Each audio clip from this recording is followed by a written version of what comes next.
Hi everyone, this is my PE Resources newsletter. We're going to take a look at websites, children's literature, and news articles that offer support materials for physical education. This newsletter will inform you of 3 internet resources, 2 articles, and 1 children's book. All of the resources here are available for you to use in your future classrooms so we can promote happy and healthy children. Right here I listed the specific resources that we'll be discussing.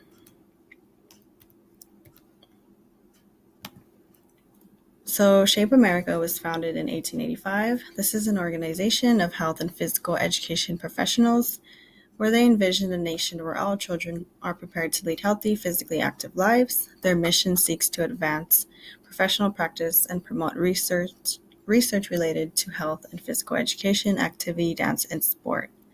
This organization has helped transform the national standards for K-12 physical education. I found it interesting that they list essential components of physical education, which are 4 of them. This includes policy and environment, curriculum, appropriate instruction, and student assessment.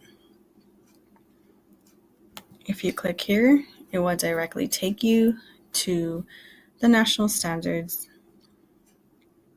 and information that educators can use to make sure that they are hitting the standards during their PE lessons. Next, we're going to talk about the essential components of physical education. If you click on here, it's going to take you to the document.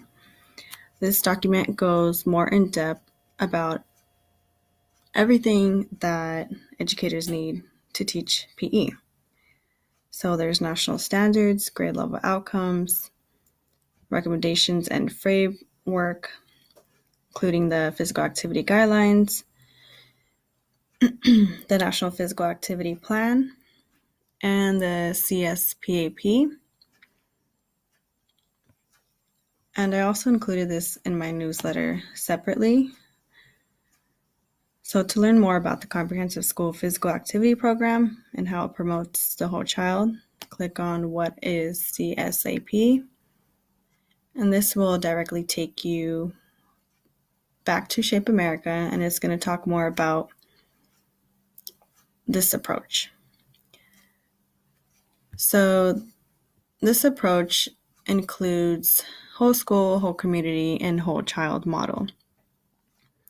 And I found this interesting because obviously in physical education, we will integrate physical activity. But besides that, we need to promote physical activity before and after school. So schools do this by providing physical activity clubs and sports. Physical activity during school can be included in recess, in classroom lessons, including breaks in and outside the classroom.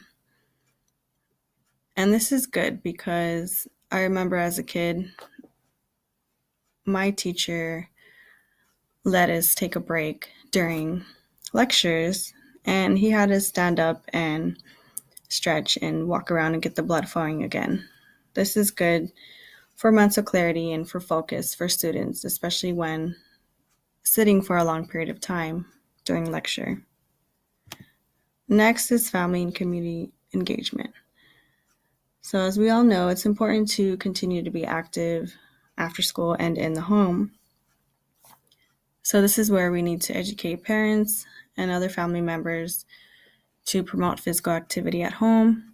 They can use community resources such as parks or the YMCA, anything that will help their children be active. And of course, staff involvement. All staff needs to be on the same page and support this program, including that teachers also need to be role models and they need to be living an active lifestyle themselves. Next, I will show you the articles that I found. This article presents evidence dealing with the effects of regular physical activity with the goal of developing a recommendation for the amount of physical activity to benefit health and behavior in school-age children. So this article I found actually from Shape America,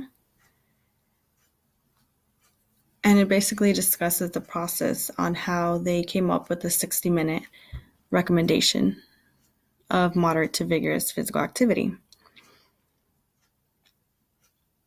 And it talks about the benefits of different aspects, such as cardiovascular health, weight, asthma, mental health, blood pressure, anxiety and depression, and of course, muscular strength and endurance,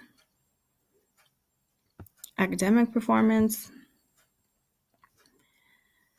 So it concludes that implementation of physical activity will benefit all these aspects, and it goes more in depth about the recommendation. Next, we're going to talk about the following article mentioned: Partnerships for Active Elementary Schools, Physical Education Outcomes After 4 Months of a 2-Year Pilot Study. This is basically about a study that assessed elementary children on their moderate to vigorous activity during instructed PE. They used tools to measure their activity, and the result concluded improved physical activity levels when teachers incorporated let us play principles and moderate to vigorous physical activity principles. So if you click on here, it's going to give you the actual article. This is from the Health Education Journal. And as I said, it was a study of 2 classrooms and 2 teachers. So they observed the students and the teachers and how they changed their lessons to implement more moderate to vigorous physical activity.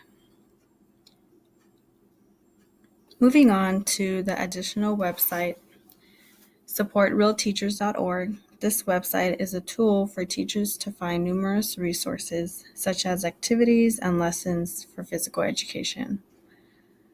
I listed their mission and their vision right here. By clicking on activities and lessons, it's going to take you to the website and take you to the page where it lists resources for activities and lessons. So I like this website because it gives you so many different other websites and resources that you can use to integrate physical activities in your classroom.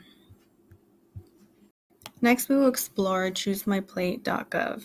The purpose is to advance and promote dietary guidance for all Americans and conduct applied research and analysis in nutrition and consumer economics.